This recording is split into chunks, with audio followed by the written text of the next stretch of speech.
This is Jason LeValley. I'm here with Peppy Castro from the Blues Magoos. Thank you for being here, Peppy. My pleasure, Jason. My pleasure. I'm happy to be anywhere at my age. It's the George Byrne routine. So you were in a band called the Blues Magoos, of course, and the name implies that you were a blues band, but you weren't really a blues band. You were more of a psychedelic rock band. Why? Yeah, Well, how did you get the name? well, the name oddly, well, we were three guys from the Bronx, basically.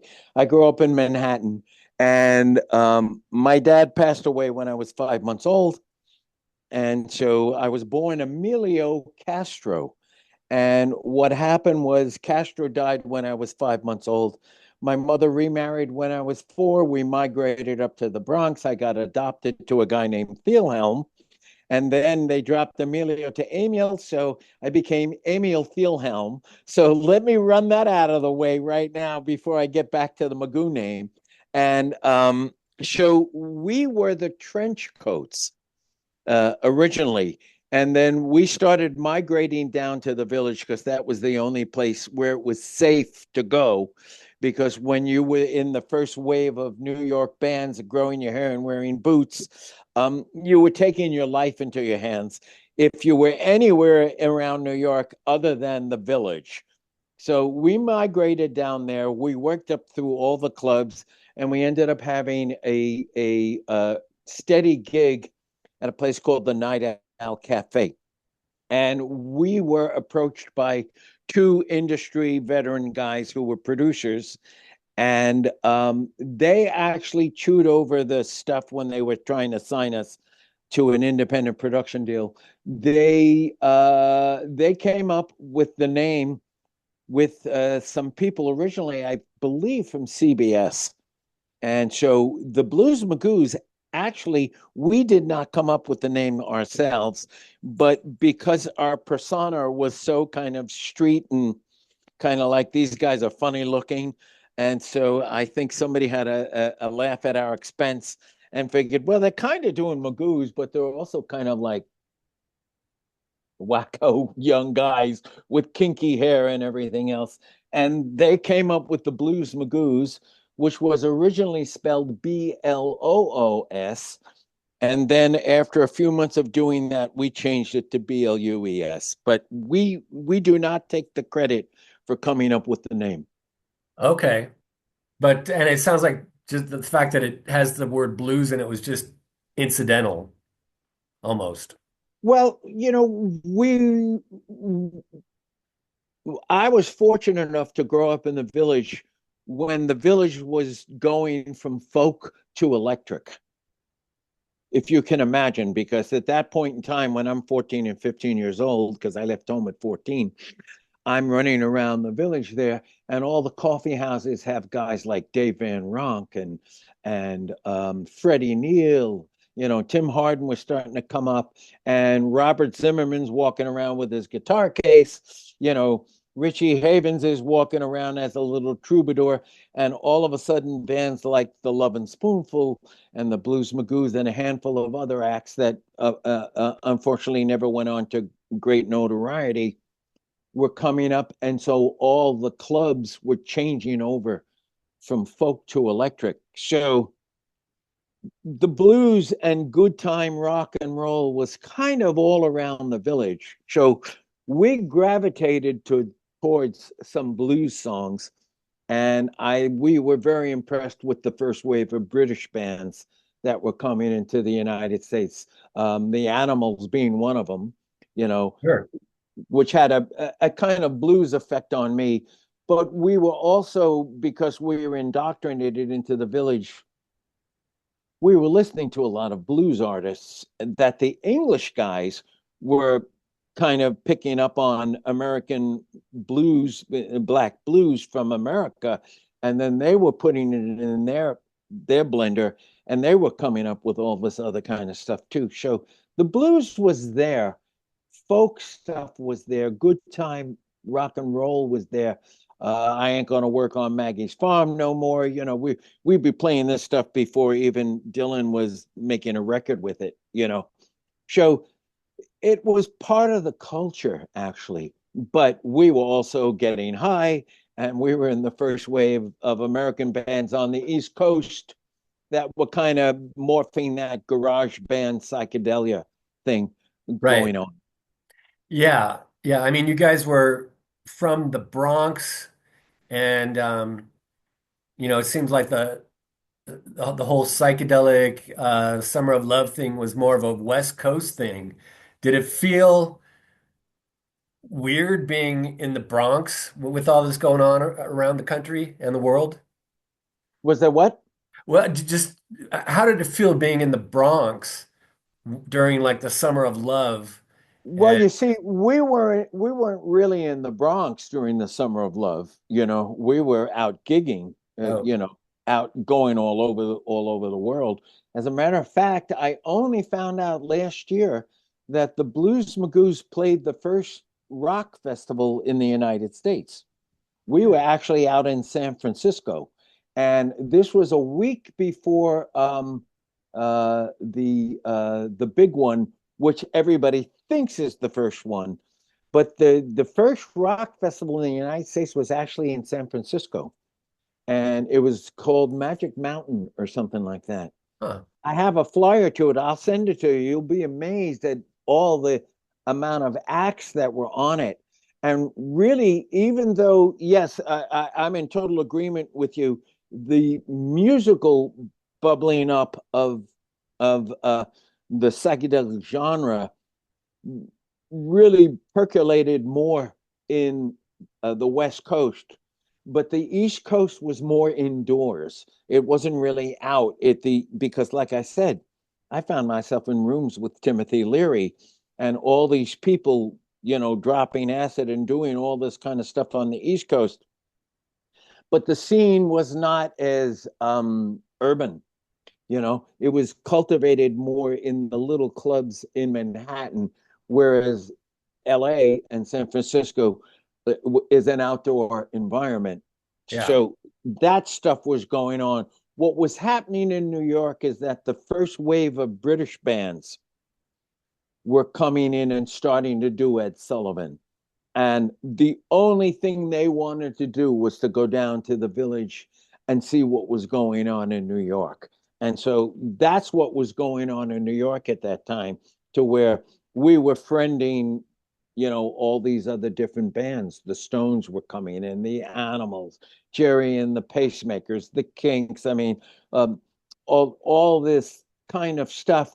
And the future groupies of New York would go up to all the hotels. The girls that would hang out in the village would run up to the Hilton Hotel when they saw and an English band was coming in, and then they drag them down to the village and things like that. So it was a different percolation going on.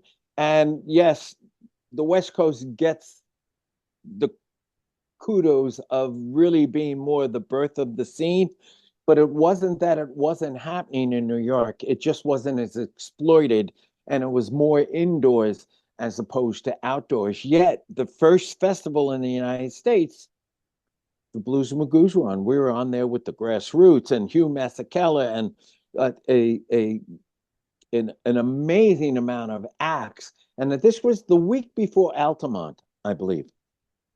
Well, Altamont was 1969, wasn't it? No, I think it's before that. I think Hmm. I think it's called it was from a radio station in San Francisco, and I believe it was called Magic Mountain. If Okay. Well, if you let's move on. Your first album, Psychedelic Lollipop, came out in November of 1966, 58 years Right. ago. You were pretty young at the time, weren't you? Like, how old were you? Yeah, I was in 66, I was like 17. 17. Okay, so yeah, you were still a like high school age kid. Yeah. You guys had a number five hit in the US that shortly thereafter with We Ain't Got Nothing Yet. Yep. What was it Yeah. like hearing your song on the radio for the first time? Like dropping acid on a in heaven. I mean, it was, It was because in those days FM was just starting. Right. So, AM controlled the roost, and you didn't get on radio in LA or New York unless you were top 10 or top 20. If you listen to all those stations back then, they say, we play the hits and only the hits. They weren't kidding. It was like 20 songs in rotation all day long. And Right. you didn't get on there unless you were a hit everywhere else in the United States. So really, the first time I ever heard it was in the Midwest, and the rush of hearing yourself on the radio as a little kid, teenager was beyond magical. It was just like, it was not to be believed, you know, it was a total high. Yeah, I can imagine. And the use of the band's use of the term psychedelic in the name of the album preceded the psychedelic music explosion. I think there were only two bands up to that point who had used that term in an album title. What inspired you to use that word, and did it feel risky at the time? Yeah, yeah. Well, we got banned.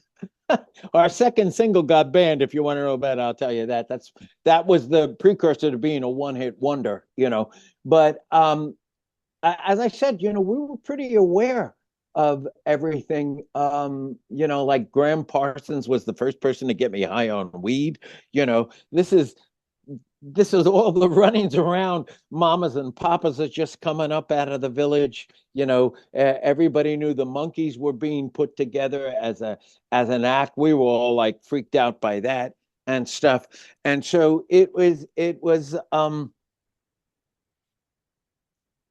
we our guitar player, a guy named Mike Esposito, was an incredible artist and an incredible musician.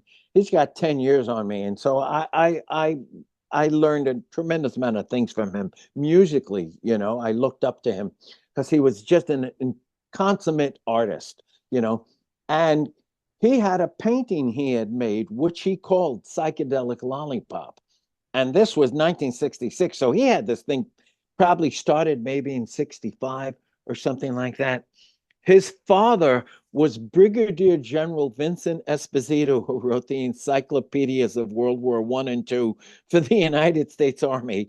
And all his brothers were the youngest colonels and captains in Vietnam.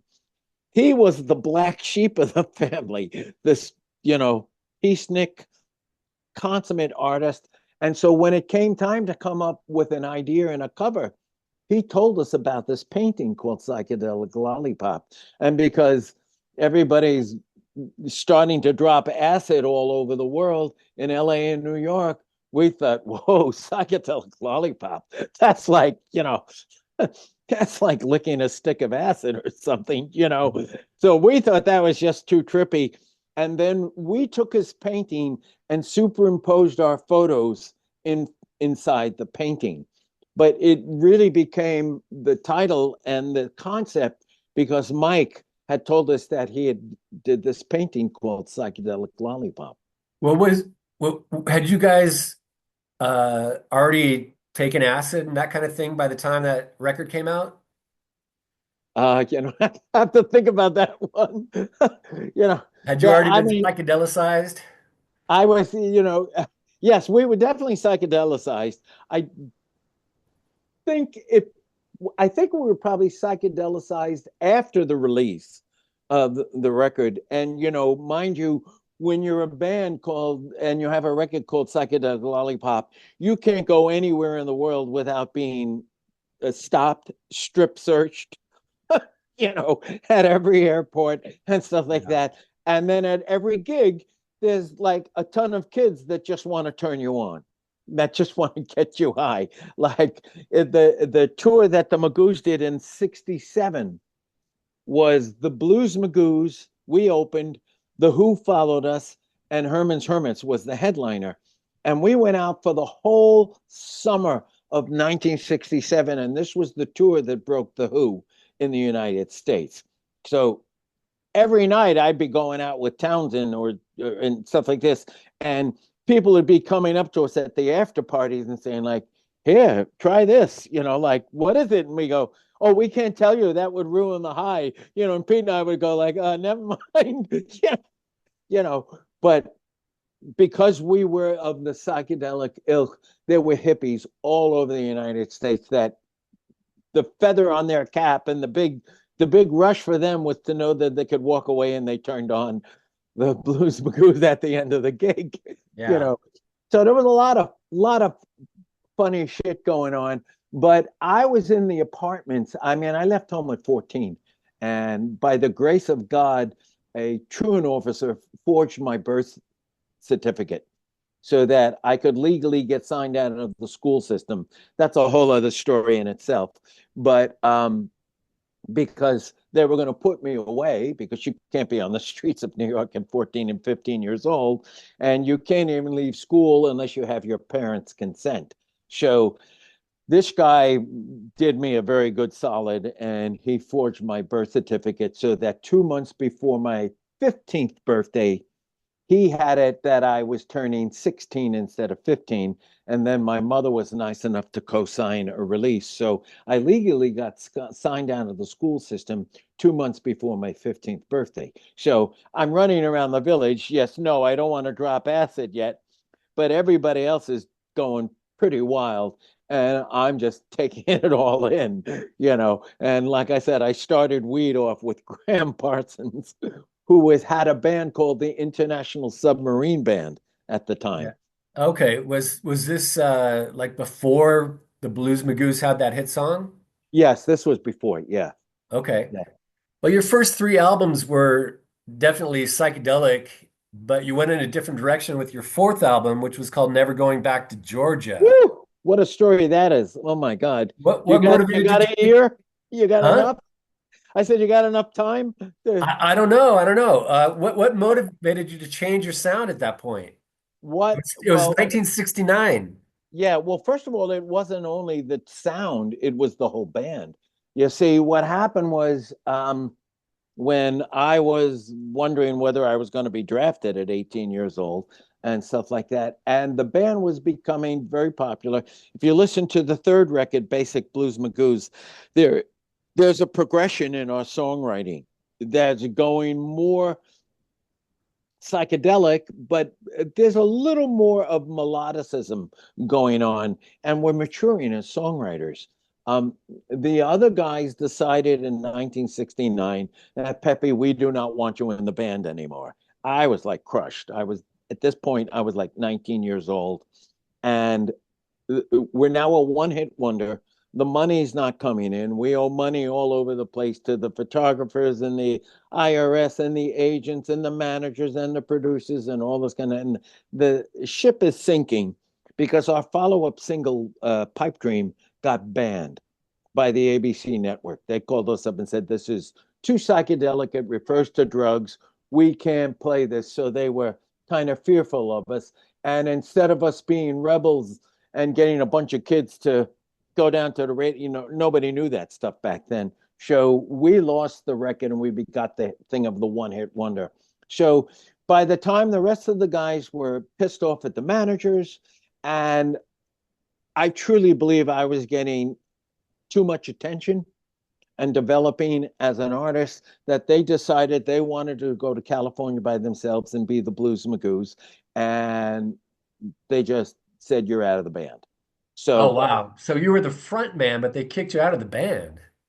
yeah, well, I was the front man with Ralph Scala. Ralph and I split the vocals, but Ralph was the voice on We Ain't Got Nothing Yet. I was the secondary voice, the harmony guy with him on it. I So, but yes, they said, "We don't want you in the band anymore," for whatever reasons. My only saving grace is that I'm the only guy that stayed in the business and had a career and have gold records downstairs on my wall. And I'm a musician with a pension, so God bless me for that. So I guess it all worked out in my favor.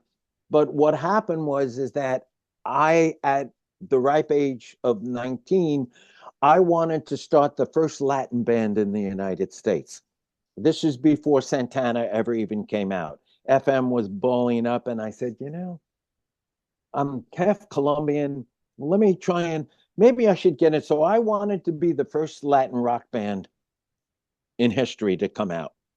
I started putting a band together with vibes and congas and everything. I even ended up getting Pee Wee Ellis, who was James Brown's musical director, in the band with me.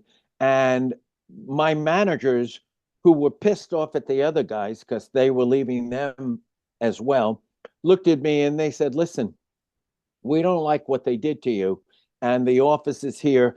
If you want to use the office, the phones, or anything to do whatever you want to do in the future, come on up anytime." So they saw me rehearsing this Latin band, and they had turned around to me and said, "We own the name Blues Magoos." And I was like, "What?" They said, "Yeah, we own the name, and we sold the name to ABC Dunhill." I was like, shocked. And they said, "And we think you were a focus of the group. And so we want you to still be the Blues Magoos." And I was like, "Yeah, but this is a Latin band." Even at 19 years old, I didn't want to do it. I wanted to be my Latin band. But then they said, we'll give you some money. We think you should do it. We have a record deal sitting here. And then at 19 years old, I figured, well, it may take me a year to get another record deal. It may me take this. And then I decided in my mind to say, you know what? I want to keep working. Let me keep working. And so I did Never Going Back to Georgia as really what I should have called in hindsight the Latin Blues Magoos, which would have been because that's what it was.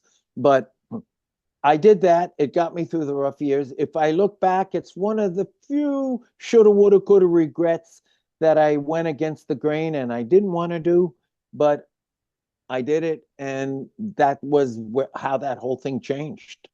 Yeah. Well, I mean, I can certainly understand your feelings at the time. They had kicked you out, and then here you have the opportunity to uh, put out a To keep record as working. the Blues Magoos as the leader. So, Yeah. So if I can, Jason, what happened was when I had the record in the can and it was ready to release, the other guys tied me up in court. uh, They uh, put a cease and desist on saying they're the Blues Magoos and blah blah blah, and it tied up for 9 months. And within that 9 months, Santana came out, uh, and I went, "Shit, there goes that." You live and learn. yeah. But it got tremendous. Never Going Back to Georgia, it got tremendous airplay in the New York market, Huh. and you know, and it is what it is. I'm not sorry I did it. It kept me in the business. It kept me working. It kept me maturing. It kept me writing. I expanded what little knowledge I had as a musician by 19 years old. And so now I'm an elder statesman. You stayed in the business and you were in a band called Balance. Yeah, I'd never heard of them, even though this was like the time that I was in high school and listening to top 40 music and stuff. But you had a number 22 hit with yeah, a song called Breaking Away, yeah, yeah, which yeah, I yeah. don't remember at all. I listened to it, but I don't remember hearing it. Oh, Um, it's classic. oh, is it? Oh, yeah, it's a great record. Yeah. Okay. Well, how did that band come about, and what was your role in it? Okay, so that band came about. First of all, I secured management for myself. I went from the Magoos to I took a starring role on Broadway in the Broadway musical Hair for a year and a half. I did that as well. Then I wrote a musical that ran in Beverly Hills for months and months called Zen Boogie. That led me to other things. And one of the things that my I'm part of Kistery because I taught Ace Frehley how to play guitar. Oh, I'm wow. I'm his inspiration, right? So he's the reason I'm his first inspiration, the reason why he became a musician. At the same point in time that I had Zen Boogie up in I had it at a little theater in Beverly Hills called the Solari Theater, which was on Cannon north of Wilshire. It was a big hit for me. A 300 seater was great. Cher came in and cut one of the tunes out of the show, which is one of my gold records for Cher. I got for Kiss, Diana Ross, a few things like that. And I've stayed active in the theatrical thing. So uh, Paul Stanley and I became very fast friends. And Paul Stanley actually sings, he ghosts a vocal on the first Balance record because he loved the band. Paul came into my apartment in New York. This is while I was signed to a management company called Lieber Krebs, and they had like 14 platinum recording artists. So Paul walks into my apartment one day on in Manhattan on 58th Street, and he goes, "Hey man, I want you to meet my friend Bob Kulick." And I look at Bob Kulick and I went, "Wait a minute, I know this guy from the Village like 15 years ago." So I go to Bob and I look at him, go, "I know you." And so boom, we Bob Kulick ghosted a lot of solos on the early Kiss records that nobody knew. And him and his Heard about brother that. Bruce played for a bunch of people. God rest his soul, Bob's gone now. And once Bob met me, he was on me like flies to shit, you know. He was like, "Come on, Peppy, you got management. We should start a band. We should start a band." And blah, blah, blah. And so that was the birth of Balance, that Bob's insistence to do this, and everybody seemed behind it. So me, Bob, and a guy by the name of Doug Katsaris, who was on my end for years and years and years, who's a complete, consummate, incredible musician. We decided to start Balance, and the original band, actually, the first album you have, I don't know if you know who Andy Newmark is, but Andy's Andy and a guy named Willie Weeks were uh, uh, made an amazing amount of top hit records, and they were Arif Mardin's rhythm section on many, many records. Arif was like Atlantic's George Martin. He was the guy at Atlantic. So we had a bunch of heavy hitters. The concept was to be kind of like a New York Toto, to just handpick killer, unbelievable session guys. And we got a deal in a minute with Epic Portrait and stuff.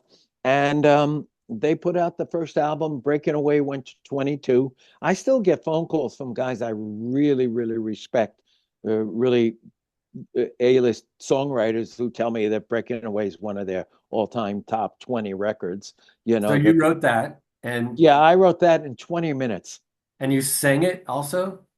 And yeah, oh yeah, yeah, I sing and wrote it. And yeah, I Okay. was so I basically did the main frontman stuff in Balance, wrote the majority of the material, and the song was the band was revered in Europe. Our second album was voted album of the year in Kerrang magazine over there. So we're kind of one of those shoulda, woulda, couldas, you know. Yeah. But if you listen to it, it's really me in my prime. I mean, I'm like a vocal Superman on this record, and it's probably one of the best musical band I probably ever did. And it's a great band. It was killer. Is there anything that you wish you would have done differently career-wise? Two things. Yeah. One was uh one was the Latin Magoos. You know, I I don't regret it, but I wish I would have had that door number one or door number two window, the tunnel vision to go. I wonder what would have happened had I just called it, Oswego up my butt, or some, you know what I mean, and just came out as a Latin band. And I wonder what that would have happened. And the other thing is that when I was in Hair on Broadway, I had two principal roles. I had contracts for two principal roles. And I did the show and I had a tremendous amount of hair, obviously. God, we play and God laughs, you know. And so I had two principal roles in the show because the guys who wrote the show had run of the show's contract, and they could come into any show in the world as long as they got there before a half hour. They could say, "I'm doing the show tonight," and I would have to port over and do another role depending on if they walked in at the Biltmore Theater on Broadway and said, we want to do the show tonight. So one day I got a letter in my mailbox and it said, we want you to go up for a new show. We saw you do the show. We think you're fabulous. We think you'll be great for this. So they wanted me to do an audition for a brand new show that was going to be called Pippin, right? And I thought to myself, well, music's my thing. But if I'm going to stay in theater and I can now be in the original as somebody who originates a role, then it's worth it for me to stay in theater. Um, 9 callbacks I had for this show. So I was like a basket case by the fourth, fifth thing. Equity had to start paying me for the callbacks because they couldn't abuse you that much under equity rules. And I was now a union member for live theater for equity. And they said, no, if you want this guy to come back for more auditions, you got to start paying him for these things. So by the 9th callback, I'm like a basket case because I know they went through 500 guys in LA and 500 guys in New York. When I go for my 9th callback, it's me and one other guy whose name is John Rubinstein, who's Arthur Rubinstein's son. And so I go back and there's a work light and me and this guy and all the suits come up and go, you guys were amazing. You guys were great. Oh my God. Like you beat everybody out. Thank you so much for all you did and stuff like that. But obviously, we only have one rule for someone. Show. And I went, that's it. I'm done. John Rubinstein's going to get the role. So they go, so Peppy, we're going to go with John, but we want you to be the understudy. And I was like, oh, okay. So I turned around to him and I said, let me ask you something. I said, the show opens up in New York, and I'm all of 19, 20 years old, And I said, the show opens up in New York. It's a big hit. You go to LA and open up? They went, yep. I said, John goes to LA and opens the show in LA? They went, yeah. I said, and, you know, and I said, and you guys bring in a big name to assume the role to sell tickets? They went, well, yeah, kind of. I went, see ya. That's it. And I walked.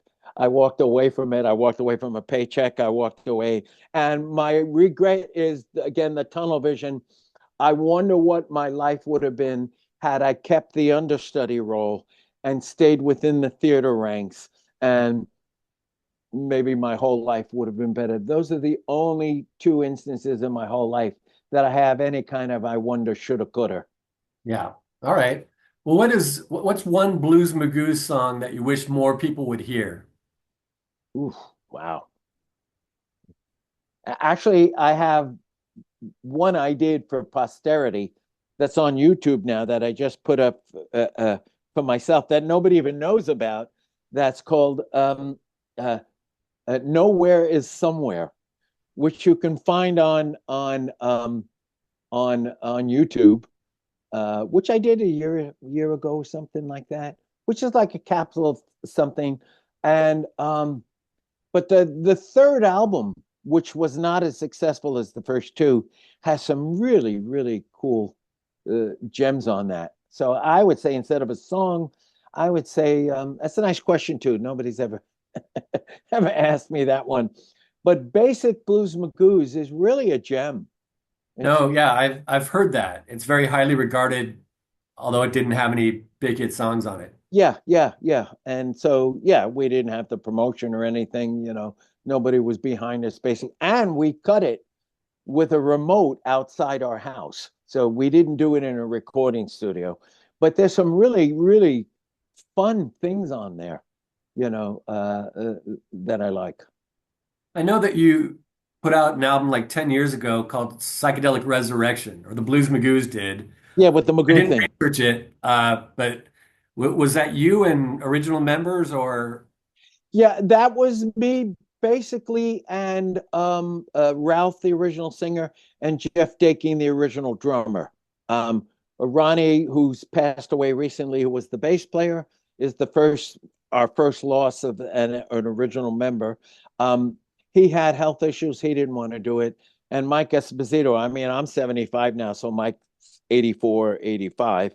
And he was like, no, count me out. I'm there in spirit. I'll play a cowbell or something like that.